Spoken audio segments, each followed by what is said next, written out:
Louise, en sejr på 7-0, og 3 af målene var dine. Hvordan har du med det? Det har jeg det godt med. Det er dejligt at score. Det er det altid.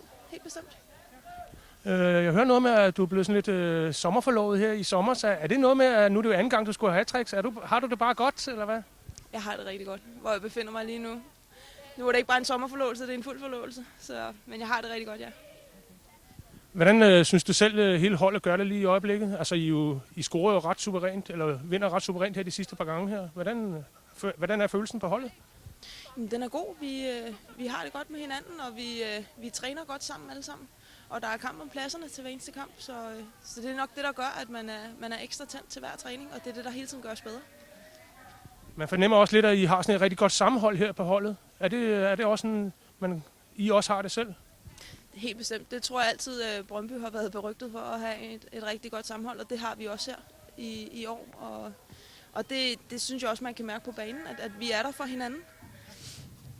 Nu gælder det snart Champions League og sådan noget. Hvad er jeres forventninger til det?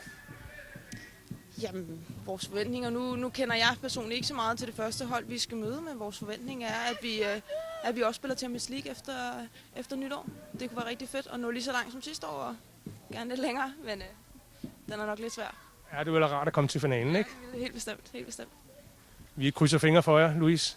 Mange tak. Stort tillykke med sejren ellers i dag og hat-tricket. Tak skal du have.